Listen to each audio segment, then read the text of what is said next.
بے شک خسارے میں رہے وہ جنہوں نے جھٹلایا اللہ سے ملاقات کی خبر کو۔ یہ کل لب لباب اس میں ہے دین کا۔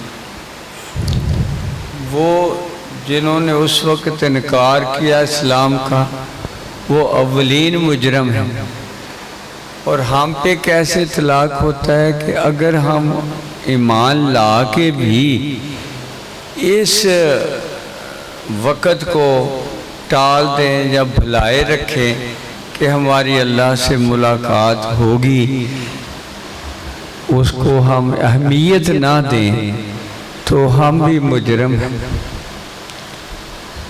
جنہیں یہ احساس بدرجہ عدم موجود ہے وہ حضرت ابوبکر صدیق رضی اللہ تعالیٰ عنہ روتے ہیں، کاش میں کوئی مٹی ہوتا، ذرہ ہوتا، ایسے مل گیا ہوتا خاک میں، اللہ پاک کا سامنا نہ کرنا پڑتا۔ بی بی عائشہ صدیقہ رضی اللہ تعالیٰ کہتی کاش میں کسی درخت کا پتا ہوتی اور وہ گل جھڑ جاتا اور بارگاہ میں پیش نہ ہونا پڑتا۔ حضرت علی کرم اللہ وجہ وضو کرنے جاتے ہیں تو رونگٹے کھڑے ہو کے لباس سے باہر نکل آتے ہیں۔ صحابہ کرام پوچھتے ہیں امیر المومنین کیا بات ہو گئی ہے؟ کہتے تجھے نہیں پتا کس کی بارگاہ میں کھڑے ہونے جا رہا ہوں۔ عمر فاروق کا رنگ فق ہو جاتا، زرد پڑ جاتا، پوچھتے کیا بات ہو گئی ہے؟ کہتے نہیں پتا کس کی بارگاہ میں کھڑے ہونے جا رہا ہوں۔ مائی رابعہ بصریہ کہا کسی نے بی بی شادی کا لو سنت ہے، کہتے تو مجھے یقین دلا دے کہ میرا نامہ اعمال دائیں ہاتھ میں دیا جائے گا، میں شادی کر لیتی ہوں۔ یہ یعنی فکر ہے آخرت۔ اور آج ہمیں اللہ پاک نے نعمت ایمان بخشی ہے اور ہم اس کو قدر کرنے کی بجائے وہ نفس اور شیطان کے چیلے بن کر کے اللہ کا دل دکھاتے ہیں، آقا دو عالم صلی اللہ علیہ وسلم کا دل دکھاتے ہیں۔ عشاق ڈرتے رہتے تھے کہ عصر تک کوئی غلطی نہ ہو جائے کہ آقا دو عالم صلی اللہ علیہ وسلم کی بارگاہ میں حساب پیش ہونا ہے، اگر آپ کی نظر سولی رہی تو میرے دن اچھے رہیں گے، اگر آپ کی نظر پھر گئی تو میں برباد ہو جاؤں گا۔ پھر ساری رات لگے رہتے کہ فجر کے وقت پھر حساب پیش ہونا ہے۔ تو جے اس سے لات لگ پھرتے ہوں، بڑے بے نیاز بنے پھرتے ہوں، زمین پہ بڑے چلتے ہیں کہ بڑے وہ برباد شدہ وجود ہیں، انہوں نے اپنے لیے بربادی کر لی ہے، اور جنہوں نے بربادی کا وقت گزارا ہے وہ رو رو کے اس وقت کے لیے توبہ کا استغفار کا وہ کفارہ ادا کر لیں، وہ ایسے دندناتے نہ پھریں، اس کی بارگاہ میں کوئی جو ہے کسی کی جرت نہیں ہے۔ جب تم نفس اور شیطان کی کوئی بات مانو گے کیا وہ چھڑا لے گا اس کی بارگاہ سے؟ کیا ہے کسی کو جرت؟ ایک ہی اس کا محبوب ہے جو چھڑا لے سکتا ہے، اور وہ بھی جو ہے وہ سراپا اللہ ہی کی اطاعت کے لیے لگا کہ اطاعت الہی ہو جائے، اے لوگوں اللہ کے بن جاؤ۔ یہ جتنوں کے دل اس بات کو قبول کر کے تبدیلی نہیں لاتے اپنے اندر، انہیں رونا چاہیے ہے بارے اللہ تو ہم سے ناراض ہو گیا ہے کہ میرے دل پہ یہ اثر کیوں نہیں ہو رہا، اتنی اٹل حقیقت کا مجھے کیوں نہیں پتہ چل رہا کہ میں نے اپنے اللہ کے سامنے پیش ہونا ہے۔ اس پیش کے وقت کوئی نہیں وسیلہ ہوگا تو محبوب کائنات کا ہوگا، جو خود رو رہے ہیں کہ میرا امتی جو ہے وہ اللہ کا بندہ بن جائے۔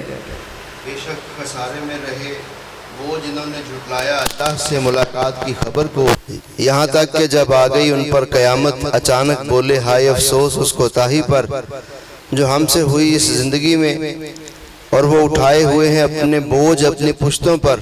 کسی کو نہیں پتا کب بلاوا آ جانا ہے. کوئی بتائے تو مجھے اتنی مہلت ملی ہوئی ہے. وہ کائنات کا محبوب تو کہتا ہے مجھے اتنی نہیں کہ ایک طرف سلام پھیر کے دوسری طرف پھیر سکوں گا کہ نہیں. میں ان دلوں پہ دستک دینا چاہتا ہوں جو بڑے بے نیاز پھر رہے ہیں, بڑے خوش ہو رہے ہیں. اس آقا دو عالم صلی اللہ علیہ وسلم کو مسکرانا آتا ہے, ٹھٹھے مارنا نہیں آتا. خشیت الہی کی وجہ سے کبھی زور سے ہنسے نہیں ہیں. جس کے صدقے سے بخشے جانے ہیں وہ اتنا خشیت الہی سے ایسے مٹھا ہوا ہے اس کی بارگاہ میں. اور جو بڑے کرو فار سے پھر رہے ہیں ان کا کیا بنے گا. وہ لوگوں وقت کو سنبھال لو, یہ قیمتی وقت ہے, سنبھال لو, رو رو کے منا لو اس کو کہ وہ بڑی جلدی مان جاتا ہے. مگر تمہارے آنسو تو ہوں, ندامت کے آنسو تو ہونا. ارے کتنا برا بوجھ ہے جسے وہ اٹھائے ہوئے ہیں. تو یعنی لگاتار وہی کام کیے جا رہے ہیں اور بڑی بے نیازی سے پھر رہے ہیں. نماز کا فکر نہیں ہے, ذکر کا فکر نہیں ہے. ایسے وقت کو شان نفس اور شیطان کی خاطر لگائے پھر رہے ہیں. وہ نے ان کے دلوں کو جو ہے اس پہ اے بار الہ اپنے محبوب کا صدقہ کوئی نظر کرم کی نظر ڈال دے. آمین. اندھیرا بہت ہے, امت برباد ہو گئی ہے, دامن مصطفیٰ صلی اللہ علیہ وسلم چھن گیا ہے. اے بار الہ کسی طرح واپسی کر دے اس زیور کی کہ اس کے بغیر تو انسان ہی نہیں رہتا. اور نہیں ہے دنیا کی زندگی مگر کھیل اور تماشا. دیکھو جس میں بہ کے پھرتے ہو وہ کھیل اور تماشا ہے, برباد ہونے والی ہے, مٹنے والی ہے. جو لمحہ ملتا ہے اپنے محبوب کو یاد کر لو, اس کے کہے لگ جاؤ, آسانی نہ لو, فکر میں رہو. اور بے شک آخرت کا گھر بہتر ہے ان کے لیے جو اللہ سے ڈرتے ہیں. تو کیا تم اتنی بات بھی نہیں سمجھتے؟ اے حبیب پاک صلی اللہ علیہ وسلم, ہم جانتے ہیں کہ رنجیدہ کرتی ہے آپ کو وہ بات جو یہ کہہ رہے ہیں, تو وہ نہیں جھٹلاتے آپ کو, بلکہ یہ ظالم دراصل اللہ کی آیتوں کا انکار کرتے ہیں. یعنی آقا دو عالم صلی اللہ علیہ وسلم روتے رہتے تھے کہ یہ مانتے کیوں نہیں. جب کسی کی غلطی دیکھ لیتے تو رونے بیٹھ جاتے کہ میں نے اس کو نصیحت کی ہے, اس نے کیوں صرف قبول نہیں کیا. تو اللہ پاک تسلی دے رہے ہیں کہ اے محبوب اتنا نہ اپنے آپ کو گھلایا کر, تیرے سے پہلے بھی ایسے ہی ہوا ہے. ہمیشہ حق پرستوں نے حق کی بات کی اور اس طلب میں اتنے صادق الیقین تھے کہ روتے رہتے تھے کہ یہ سدھر جائیں, یہ سدھر جائیں. مگر وہ ایسے لگے تو کہتے ہیں محبوب آپ اتنا نہ اس بات پہ گھبرائیں. وہ پتہ نہیں کتنا روتے ہوں. وہ جو ایک دفعہ جبریل امین آئے تو غمگین تھے تھوڑے سے, تو پوچھا آج تیرا چہرہ غمگین ہے. کہتے آج میں دوزخ دیکھ کے آیا ہوں, اس کے سب سے نچلے درجے میں منافق ہے, اس کے اسے آگے سود خور ہیں, کوئی زنا خور ہیں, کوئی شرابی ہیں, یہ ہیں. تو امت کے والی نے فوراً پوچھا میری امت کے تو نہیں؟ کہا ہاں ہیں کچھ. اس پہ رونے لگ گئے, دروازہ بند کر لیا. 3 دن ہو گئے باہر تشریف نہیں لائے. اس غم میں روئے جا رہے ہیں۔ حضرت ابوبکر صدیق ہے، دروازہ نہ کھولا۔ حضرت علی کرم اللہ وجہہ کو کہا کہ چلو آپ 3 دن ہو گئے ہیں، پتہ نہیں کیوں روئے جا رہے ہیں۔ حضرت علی پاک نے کہا میری بھی شاید نہ مانی جائے، بیٹی کو کہتے ہیں۔ جا کے لخت جگر کو کہا کہ 3 دن ہو گئے آقا دو عالم صلی اللہ علیہ وسلم باہر تشریف نہیں لا رہے، آپ کے قلب اثر پہ یہ مستقبل کی ساری تصویریں ہوں گی کہ کیسے فجر کی اذان ہوگی اور پھر بھی میرے امتی سوئے رہیں گے، ظہر اور عصر بھی گزر جائے گی، وہ دنیا کے کاموں سے نہ ہٹیں گے۔ وہ غم کھائے جا رہا تھا۔ تو وہ حضرت بی بی فاطمہ پاک آئیں، آپ نے دروازہ کھٹکھٹایا اور کہا ابو جان باہر ابو بکر صدیق تڑپ رہے ہیں، حیدر کرار تڑپ رہے ہیں کہ ہمارے محبوب کو کیا روگ لگ گیا ہے۔ روگ امت کا لگا ہوا تھا، روگ کی وجہ سے رو رہے تھے۔ پھر دروازہ کھولا کہ بیٹے ایسے ایسے ہوا تھا، ابھی جبریل امین آئے ہیں، انہوں نے کہا ہے کہ آقا صلی اللہ علیہ وسلم آپ کو خوشخبری دیتا ہوں کہ جسے آپ کہیں گے اللہ پاک بخش دے گا۔ وہ حقیقت آشنا ہیں، وہ چونکہ پتہ ہے سارا، اس دکھ اور درد ان آنسوں کا صدقہ امت جو ہے وہ سدھر جائے کہ ہمارے محبوب پاک اتنا روئے ہیں ہمارے غم میں، ہماری ذرا ذرا تکلیف کا احساس کر کے بارگاہ الوہیت میں روتے رہے کہ امت پہ کرم کا دینا۔ ان کو آج احساس کرنا چاہیے کہ اتنے کریم رؤوف الرحیم محبوب پاک صلی اللہ علیہ وسلم کو دکھ دینا چاہیے ہمیں خود سنورنا ہے اور پھر ہم نے آپ کی امت کو سنوارنا ہے۔ اگر ہم خود ہی نہ سنورے اگلا فریضہ کون ادا کرے گا؟ اپنی زندگی کا لمحہ لمحہ اپنے آپ کو سنوارنے میں، پھر امت پاک کو سنوارنے میں لگانا ہے۔ وہ خدا کا واسطہ آنکھیں بند ہونے کے بعد کوئی چارہ نہیں چلے گا، اس سے پہلے کل جو کچھ کرنا ہے۔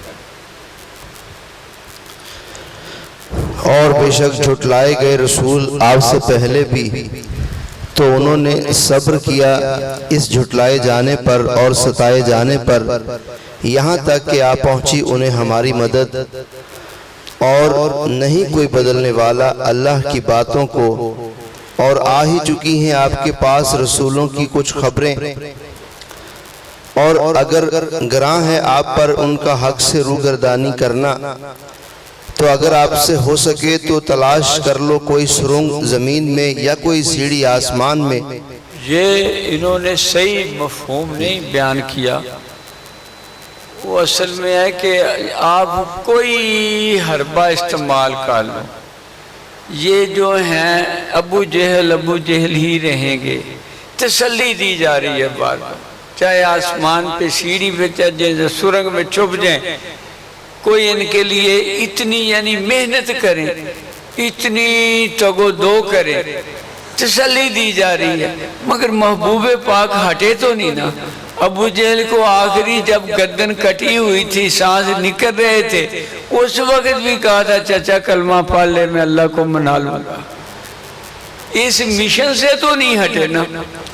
طائف کے پتھر گواہی دیتے ہیں کہ محبوب پاک صلی اللہ علیہ وسلم کا خون بہا تھا، مگر آپ ہٹے تو نہیں انہیں حق بات بتانے کے لیے۔ اے امتیو آج ہم کیوں ہٹ گئے ہیں؟ پہلے خود ہٹ گئے ہیں، پھر کسی کو دین کی تعلیم نہیں دیتے۔ دنیا کے دکھ زیادہ ستاتے ہیں ہمیں، اور آخرت کا دکھ جو ہے وہ ستایا نہیں جاتا، وہ ہمیں یاد نہیں رہا۔ آئیں وقت کو سنبھال لیں، سدا تو کسی نے نہیں رہنا۔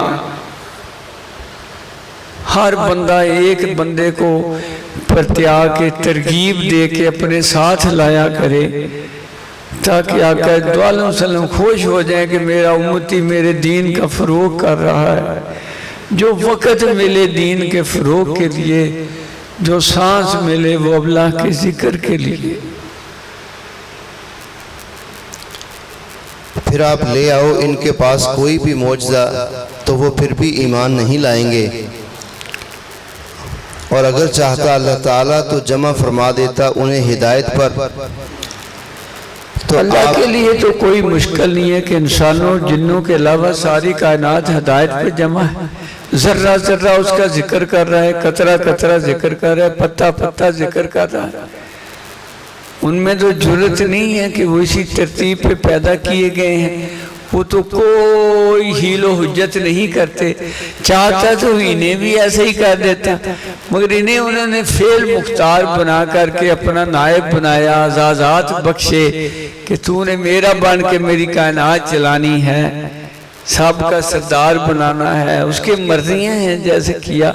اب اس کو اس احسان عظیم کا شکر ادا کرنا ہے، تو میں اس فعل مختار بنائے جانے پہ اللہ کا شکر ادا کروں نہ کہ اس کا منکر ہو جاؤں۔ لیکن وہ یہ ہے کہ ہدایت جب ہدایت بند ہو جائے، کوئی بیچ میں سے تبلیغ کرنے والا نہ رہ جائے، پھر گمراہی لازمی ہوتی ہے۔ تم ہدایت کرنے والے بنو، اپنے کردار سے، عمل سے، گفتگو سے، سارے فکر سے اللہ کے دین کا فروغ۔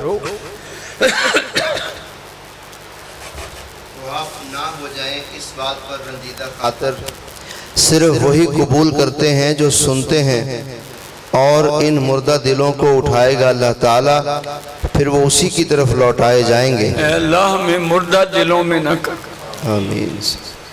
اے اللہ ہماری آمین کو اخلاص بخش دے، آمین اے اللہ پاک ہماری اس دعا کو خلوص بخش دے۔ آمین۔ یہ تیری بارگاہ میں اپنے پوری بے سر و سامانی سے، اخلاص سے تیری بارگاہ میں عرض پرداز کریں کہ ہمیں بھی صالح متقی پرہیزگار بنا دے، اور پھر اپنے دین پاک کے فروغ کے لیے ہمیں جو ہے توفیق بخش دے۔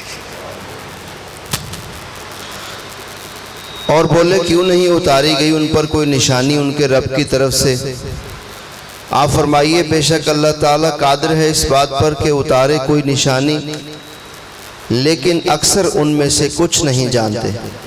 سب سے بڑی نشانی تو خود محبوب پاک ہے، اس سے بڑی کیا نشانی؟ اللہ کا دین سنا رہا تھا، اللہ کے احکامات سنا رہا ہے، سارے پیارے امتوں کے جو حشر ہوئے ہیں وہ بتا رہا ہے۔ اس سے بڑھ کر کے کتنی اور کیا نہیں، تم معجزے کے دیکھتے ہو، اور وہ دیکھو جو تمہاری حیاتی کے سارے روگ مٹانے والا ہے، جو تمہیں اندھیروں سے نکال کر کے روشنی میں لانے والا ہے، جو اللہ پاک سے تمہیں متعارف کرا رہا ہے، جو اللہ پاک کو راضی کرنے کے سارے انداز بتا رہا ہے۔ اس سے بڑھ کر کے نشانی کیا چاہیے؟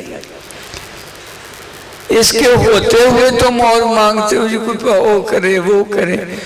سب سے اعلیٰ ترین نشانی کردار ہے جو آقا دو عالم صلی اللہ علیہ وسلم کی صورت میں، ایسا کردار نہ ماضی نے دیکھا نہ مستقبل میں کبھی آئے گا، کہ ہمیشہ انسانی محبت میں اللہ کے دین کا فروغ کر رہے ہیں، اور اس کی محبت میں بندوں کو سدھار رہے ہیں، پتھر کھا رہے ہیں، اوجریاں سروں پہ ڈلوا رہے ہیں، سر پہ چڑھ کر کے کوئی بے خبر پاؤں دبا رہا، سر کو دبا رہا ہے، سارے دکھ اٹھا رہے ہیں، یہ سلجھ جائیں یا اللہ یہ جانتے نہیں، یہ سلجھ جائیں۔ اور اتنا خون بہنے کے باوجود بھی کہتے ہیں اللہ طائف والوں کو مارنا، ان کی اولاد ہی سدھر جائے گی۔ اتنے رؤوف الرحیم کریم کے امتیوں کو آپ کا دامن کبھی ہاتھ سے نہیں چھوڑنا چاہیے، دامن کو مضبوطی سے پکڑے رکھنا چاہیے کہ وہ دامن ہی بقا کی نشانی ہے۔ اور نہیں کوئی جانور چلنے والا زمین پر، اور نہ کوئی پرندہ جو اڑتا ہے اپنے دو پروں سے، مگر وہ امتیں ہیں تمہاری مانند ہیں۔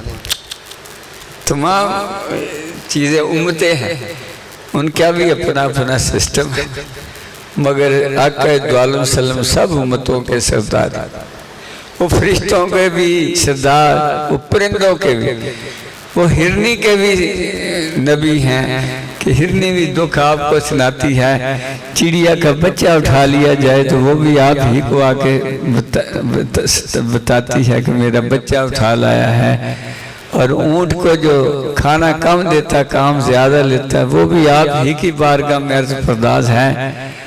بگیاڑ آ کر کے عرض کرتا ہے یا رسول اللہ صلی اللہ علیہ وسلم میرے لیے کیا حکم ہے، میرا شکار بکریاں بھیڑے ہیں، اس کو بھی آپ طریقہ بتاتے ہیں کہ اگر تو عیاری سویا ہوا ہو تو دال لگا لیا کر، اگر جاگتا ہو تو پھر یہ افضل البشر، یہ جو ہے یہ ساری مخلوق سے افضل مخلوق ہے، پھر اس کی شرم کیا کر۔ وہ حضرت بلال ہیں یا ایک صحابی ہیں، یمن میں رکا لے کے جاتے ہیں، راستے میں شیر راستہ روکے ہوئے اس کو کہتے ہیں میرے پاس رکا ہے محبوب کائنات کا، اٹھ کے اپنی بولی میں کچھ بولتا ہے، راستہ دے دیتا ہے، واپسی پہ پھر بیٹھا ہے، پھر تھوڑا تھوڑا آگے چل کے بولتا ہے، پھر راستہ دے دیتا ہے۔ کون تھے صاحب؟ یمن گئے تھے، آقا پاک کا کے بتایا، وہ کہتا تھا وہ سلام پڑھ رہا تھا میرے اوپر، سلام کہہ رہا تھا، اور واپسی پہ سلام پڑھا، اور حضرت بلال پہ بھی سلام پڑھا، ابو بکر پہ بھی سلام پڑھا۔ اے شیر تو کتنا خوش نصیب ہے کہ تیرے پہ حقیقت آشنا ہو گئی، یا اللہ اس محبوب پاک کے امتیوں کے دلوں کو روشنی بخش دے، وہ اندھیرے میں نہ رہیں، وہ غفلت کا شکار ہیں، تو آپ آج بھی قبر میں مضطرب ہوں گے، اگر یہ راہ راست پہ نہیں آئیں گے آج بھی آپ روتے ہوں گے۔ لہذا اپنے محبوب کے آنسوؤں کا صدقہ امت کو کھوئی ہوئی عظمت واپس کر دے، غلامی رسالت مآب صلی اللہ علیہ وسلم نصیب کر دے۔ نہیں نظر انداز کیا ہم نے کتاب میں کسی چیز کو، پھر اپنے رب کی طرف اٹھائے جائیں گے، اور جنہوں نے جھٹلایا ہماری آیتوں کو تو وہ بہرے اور گونگے ہیں، اندھیروں میں سرگرداں ہیں، اور جو چاہے وہ اللہ سے گمراہ رہے، اور جسے چاہے اللہ پاک سیدھے راستے پر لگا دے۔ آپ فرمائیے بھلا بتاؤ تو اگر آئے تم پر اللہ کا عذاب یا آ جائے تم پر قیامت، اس وقت اللہ کے سوا کسی اور کو پکارو گے؟ بتاؤ اگر تم سچے ہو، بلکہ اسی کو پکارو گے تو دور کر دے گا وہ تکلیف۔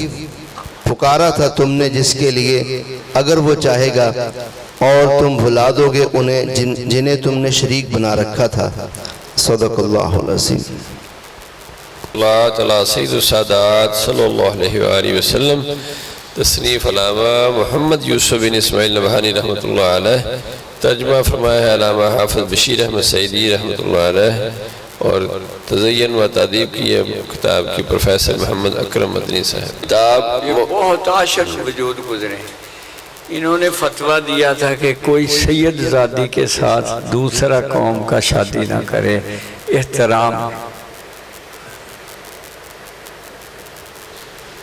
اپنی کتاب مواقع الانوار القدسیہ میں فرمایا کہ اے بھائی، میرے دل میں اس امر کی محبت ڈالی گئی ہے کہ میں تیرے لیے تجھے شوق دلانے کے لیے رسول اللہ صلی اللہ علیہ وسلم پر صلاۃ و سلام پڑھنے کے انعام و اکرام بیان کروں۔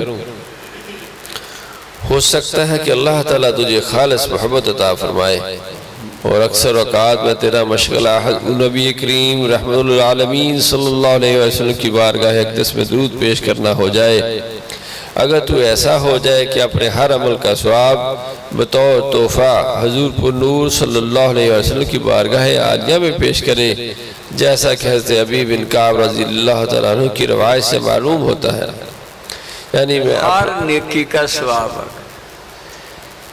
ایسا ہی ہم کرتے ہیں سال ثواب میں، پہلے آپ کی بارگاہ میں پیش کرتے ہیں، پھر آپ کے وسیلہ سے۔ تو نبی کریم صلی اللہ علیہ وسلم نے فرمایا کہ اگر مجدد الثانی فرماتے ہیں میں نے ایک دفعہ ایسے ہی کوئی خیرات کی تو میں نے باقی انبیاء کرام کا بھی نام لیا جیسے لیتے ہیں، تو میں زیارت ہوئی تو آقا علیہ وسلم ناراض کہ آپ کو کیا ضرورت تھی ان کو پیش کرنے کی، میں خود ہی دے دیتا دینا۔ اس وجہ سے میں یہ فکر استعمال کروں کہ اس کا کچھ حصہ یہ بھی نہیں کہنے کی ضرورت ہونی چاہیے، ویسے پہلے تو کہا تو ہے کہ آپ کے پاک وسیلہ سے، کیوں کہتے ہیں میں خود ہی دے دوں گا، تم کون ہو؟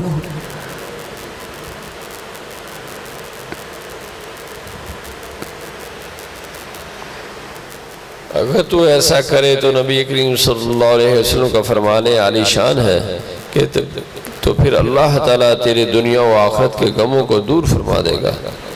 اور میں سے ایک فائدہ یہ بھی ہے، اور وہ سب سے اہم ترین فائدہ شخص کے کوئی لیے آپ کو دکھی ملے تو اسے وہ درود شریف بتایا کرو، 1.25 لاکھ دودھ پڑھ، اگر نہیں ہوگا تیرے خلوص کی کمی ہوگی، اخلاص سے پڑھ، پھر یہ ارشادات تو نہیں نہ غلط ہو سکتے، یہ تو نہیں غلط ہو سکتے، ان کے پڑھنے کا انداز میں کوئی گڑبڑ ہو کہ زیادہ خلوص سے پڑھو، خوشبو لگا کے بچھا کے، اسی لیے میں تسبیحوں کی بجائے کہتا ہوں کہ چلتے پھرتے نہ پڑھ لیں کہیں، تو وہ بیٹھ کے پڑھیں، گٹھلیوں پہ پڑھیں، سب اپنے گھروں میں یہ شروع کرو، 1-2 ہزار سے نا، سب اپنے گھر میں رات کو عشاء کے وقت کسی وقت یہ پڑھ کے سوئیں، اس کی بہت سن لو کتنی برکات ہے۔ تمام لوگ اپنے گھروں میں یعنی گٹھلیاں رکھو اور اپنے مرشد پاک کی سنت کو جاری کرو اپنے گھر میں، درود پاک۔ اور سب سے اہم فائدہ یہ ہے کہ وہ کہ شخص کے لیے اللہ تعالیٰ اور اس کے فرشتے اور اس کے رسولوں کو اس پر درود بھیجنا ہے، جو حضور صلی اللہ علیہ وسلم پر درود بھیجے۔ درود شریف پڑھنے سے گناہوں کا کفارہ ادا ہو جاتا ہے، اعمال پاک ہو جاتے ہیں، درجات بلند ہوتے ہیں، اور اس کے گناہوں کی بخشش ہو جاتی یہ ہے۔ ہونا چاہیے، سب بزرگوں نے کہا ہے کہ ذکر چلتے پھرتے بھی کر سکتے ہو۔ وہ درود پاک کا ادب یہ ہے کہ اس کے لیے اہتمام کیا جائے باوجود کہ اللہ پاک کی بارگاہ میں نا اگر ادب ہے اس کے محبوب کے لیے، اللہ پاک بے نیاز ہے، نہ اسے کسی کی حاجت ہے نہ کسی کی ضرورت ہے کوئی، مگر اپنے محبوب کے لیے چاہتا ہے کہ جتنا ہو سکتا ہے اہتمام کرو، اتنا ہی مجھ سے لے لے۔ یہ اپنا اس کا پروگرام ہے، اسے اس کی شان میں اس میں کمی نہیں آتی۔ جب اس کے محبوب پاک سے محبت کی جائے تو اس کی شان میں ہی یہ محبت ہے کہ میرا حکم مان رہے ہیں۔ درود پڑھنا اللہ کا حکم ہے۔ ایسے تمہارے ادارے، تمہاری جگہ جہاں جاتے ہیں وہاں یعنی ایک نورانیت ہو، روحانیت ہو، سیدی لیکچر دے کے جائے تو کمرہ روحانیت سے پر ہو کہ ذکر رسالت محمد صلی اللہ علیہ وسلم سے مہکا ہے۔ ابھی جہاں آپ کا ذکر ہوگا آپ کی نظر کرم ہوگی، وہ نصیبہ جاگ جائے گا۔ یہاں میں نے ایک روایت پڑھی ہے کہ جس پہ ایک دفعہ اللہ پاک نے خوش ہو کے درود پڑھ دیا وہ ساری حیاتی کے لیے کافی ہے۔ اللہ پاک جو جس پہ پڑھ دے گا، ایسے ہی لگے رہنے سے جو ہے وہ ایک دن اس کی بارگاہ میں جو ہے وہ معظمتیں واشگاہ بھی ہو جائیں گے۔ درود پاک اپنے قاری کے لیے استغفار کرتا ہے، احد پہاڑ کے برابر سونا خیرات کرنے کا ثواب ملتا ہے، بڑے پیمانے سے وزن ہوتا ہے۔ اس کا ایک فائدہ یہ بھی ہے کہ جو شخص ہر وقت درود شریف پڑھتا رہتا ہے تو یہ درود شریف اس کے دنیا و آخرت کے تفکرات کے لیے کافی ہو جاتا ہے، اس سے گناہ معاف ہوتے ہیں، غلام آزاد کرنے سے افضل ہے۔ کوئی کسی کو مسئلہ رہے تو اس کا اپنا ہی قصور ہوگا نا، کیوں جی؟ آقا پاک سارے مسائل حل کر کے گئے، اگر کسی کو کوئی مسئلہ ہے تو اس کی اپنی سمجھ بوجھ اور عمل کا صحیح نہیں؟ قیامت کے دن تمام احوال ہولناکیوں سے نجات مل جاتی ہے اور رسول کریم صلی اللہ علیہ وسلم کی گواہی اور شفاعت حاصل ہو جاتی ہے۔ آمین ثم آمین۔ اللہم صلی علی سیدنا و سندنا و مولانا محمد وعلی آل محمد و صحاب محمد و ازواج محمد۔ ربنا آتنا فی الدنیا حسنۃ وفی الآخرۃ حسنۃ وقنا عذاب النار وادخلنا الجنۃ مع الابرار یا عزیز و یا غفار یا رب العالمین۔ صلی اللہ تعالی خیر خلق نور عرش زینت فرش محمد لا الہ